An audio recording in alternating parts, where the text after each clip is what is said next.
Does Xiaomi still produce one of the best budget phones out there? Let's find out in the review of the Xiaomi Redmi 5.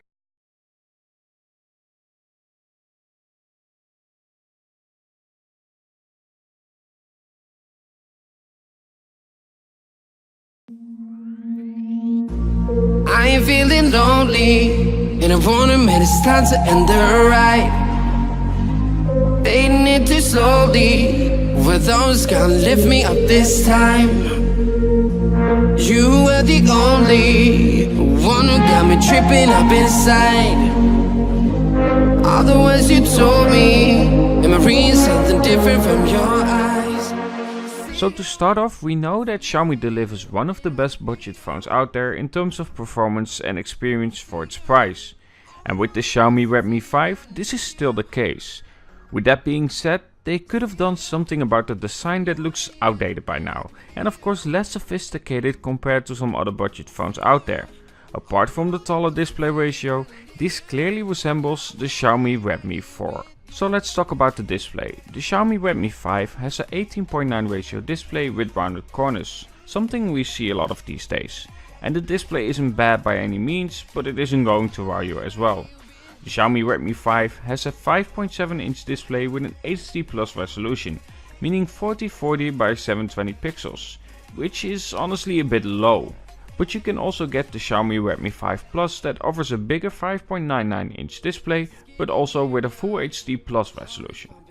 The display, while not being amazing, has good viewing angles and gets plenty bright. I'm not sure how it is in the sun, seeing how we don't have a lot of it at the moment, but the brightness is quite a lot, so I wouldn't worry about that. This design change does mean that you have much less bezels compared to what it used to be, and it should allow for better one-handed use, and it does. However, this change is also affecting the navigation keys that are gone from the body and can now be found on the display. But the problem that I have with them is that they are spaced bad. They are way too close to each other, and having them spaced out better would have been nicer. It's not a huge deal, but something I think they could have implemented better. The Xiaomi Redmi 5 is in total a good package for a lot of people. For instance, you still have the IR blaster on top, which is a welcomed feature by a lot of people. And most importantly, there is still a headphone jack on top of the phone, which personally I welcome a lot. And I know I'm not alone in this one. Next to that, the Xiaomi Redmi 5 packs some decent specs. You have two storage options for the version that I have, meaning either 32GB or 64GB internal memory, and you can expand that via the microSD slot. You have 3GB of RAM and the CPU is a Snapdragon 450. But you can also get a cheaper version than this, which comes with 2GB of RAM instead of 3 and 16GB of internal memory instead of either 32 or 64. But honestly, I wouldn't get that one. It's also worth noting that the Plus version of this phone has a Snapdragon 625. But overall, these specs makes the phone fast enough, and I never felt like for the price that you could get a lot more. It feels like this is a fair price for the phone itself. However, if you use your phone more intense and you need a bigger battery and you need a nicer display and you need the better Snapdragon, I would advise you to look at the Plus version. That is just a better option than this one. However, that is also bigger and you might not need it, so it depends on you. And while you get the bigger battery with the Plus version, I really wouldn't worry about the battery life. The 3300 mAh battery easily lasts you through the day. However, it would have been nice if they actually had the USB-C connection, but it's a budget phone and I get it.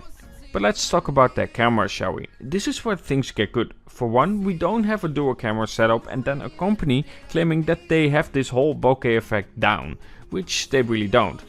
This is clearly where the Xiaomi Redmi 5 has done a proper job. All the budget that they had for the camera is gone into that one single one, and I can tell. The Xiaomi Redmi 5 has a 12 megapixel camera with a 1.25 UMs pixel size, which is not bad at all.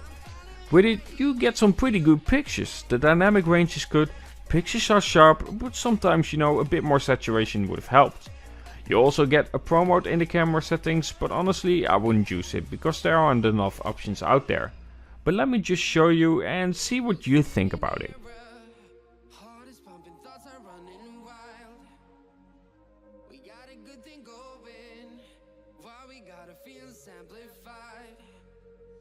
Staying to the morning, countless hours spending by your side. You look at me, I'm soaring. Now in terms of video, the Xiaomi Redmi 5 goes up to Full HD, but with the lack of optical image stabilizations, videos are of course not stable at all. A shame, but for the price you shouldn't expect it either. Again though, the Plus version can record videos in 4K, so do keep that in mind.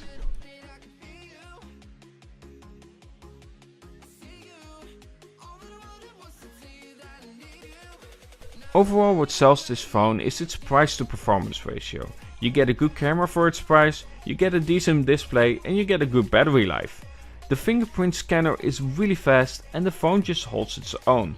With that being said, there is one downside to the phone, and that is its design. 1, it feels very light, and 2, the design just feels outdated. So it would have been nice if they actually done something more in terms of design itself, apart from the 18:9 ratio display. But if you are looking for a budget phone, the Xiaomi Redmi 5 and the Xiaomi Redmi 5 Plus are simply one of the better options out there.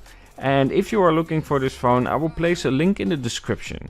This is sponsored by Banggood.com, so the link is an affiliate link. So when you get one, you also help my channel out. Either way, I hope you enjoyed this review and stay tuned for the next one.